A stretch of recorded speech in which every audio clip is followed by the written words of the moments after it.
For every swing, every moment, the Milwaukee Brewers fight. It's not just about hitting the ball, it's about leaving a legacy. Hello, Brew Crew, and welcome back to the channel. This is the place where you get the hottest news and the deepest analysis on our Milwaukee Brewers. Before we dive into what could be one of the most strategic moves of the season, I need you to do one thing for me. If you want exclusive insights, breaking news, and analysis that goes beyond the box score, hit that subscribe button right now and ring the notification bell. Trust me, you won't want to miss what's coming, especially with the trade deadline looming. Right now, our Milwaukee Brewers aren't just a good team. We are officially the best team in Major League Baseball, boasting an impressive 63-43 record. Yesterday's 8-4 victory over the Cubs was a perfect microcosm of our season. It was a classic display of the resilience and identity that defines this ball club. Our top pitching prospect, Jacob Misiorowski, had a rough start, giving up 3 runs in the very first inning. Lesser teams might have folded, but not this team. Not our Brewers. We collected ourselves, tightened up the defense, and from that point on, we outscored the Cubs 8-1 for the rest of the game. That isn't luck. That's championship DNA. We manufacture runs, we pressure opponents with our speed on the bases, and we capitalize on their mistakes. We are not a team that lives by the long ball, but one that grinds opponents down inning by inning. However, and this is a very important however, every fan knows that to succeed deep into October, a little extra firepower can be the difference between an early exit and a championship parade. General Manager Matt Arnold knows this, and that's why, despite our success, the work behind the scenes is running at full steam. And I have concrete information coming from one of the most reliable sources in baseball that points to a significant move. Ken Rosenthal of The Athletic, one of the most connected insiders in the sport, reported today that the Milwaukee Brewers have shown serious interest in Baltimore Orioles all-star first baseman and outfielder Ryan O'Hearn. Let's break this down. Ryan O'Hearn isn't just some role player. He's a 32-year-old all-star who is having a fantastic season. In 92 games, he's hitting .284 with a .375 on base percentage, OBP, and a .452 slugging percentage, SLG. Those numbers make up an extremely solid .827 OPS, on base plus slugging. On top of that, he has 12 home runs and 40 RBIs. To put that in perspective, on our current roster, only 2 players have more home runs than O'Hearn: our MVP Christian Yelich with 19 and the phenom Jackson Chourio, who also has 12.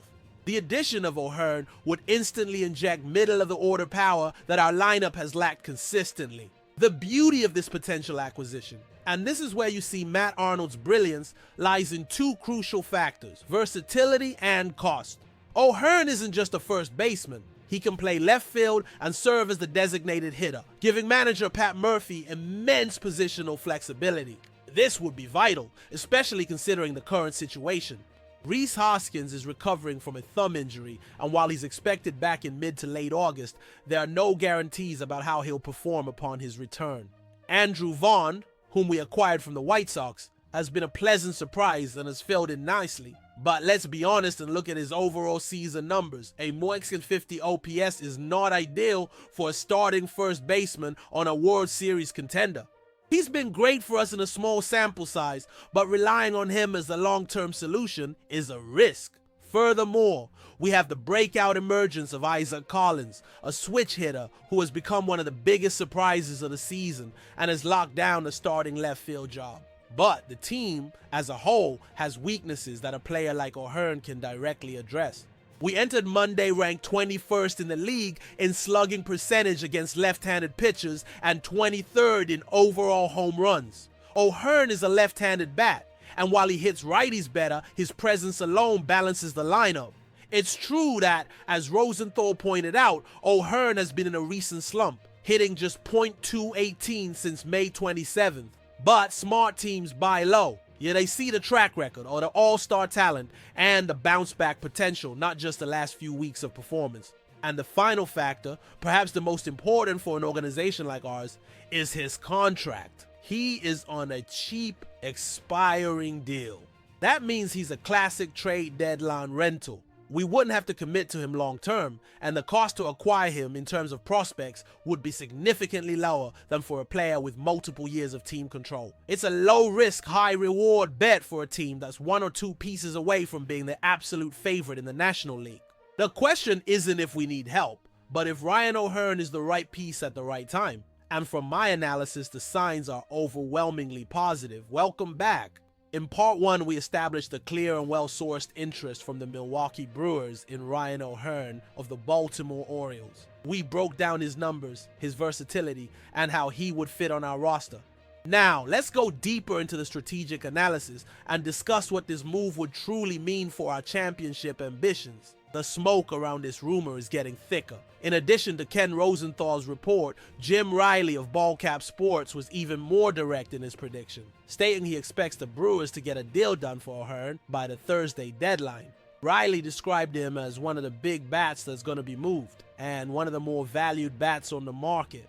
Now, he argues, and I fully agree, that the Milwaukee club needs to add one more bat to solidify the lineup for the postseason. Riley's analysis of Andrew Vaughn is both accurate and professional. The Andrew Vaughn thing was nice at the beginning. Don't bank on it long term. That's not a knock on Vaughn, who has done everything we've asked of him, but a recognition that to compete with powerhouses like the Dodgers or Phillies, we need certainties, not just nice surprises. His suggestion for the future is equally sharp.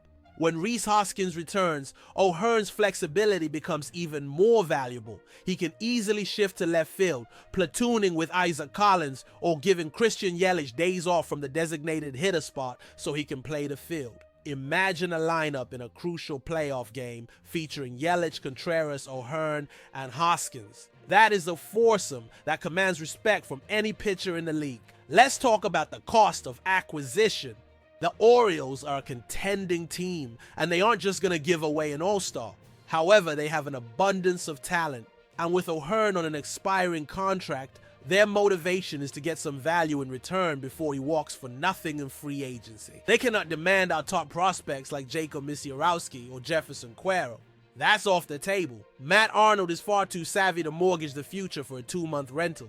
The likely price would be a package involving a mid-level prospect, perhaps a pitcher with upside in the lower levels of the minors, or a position player who is blocked in our system.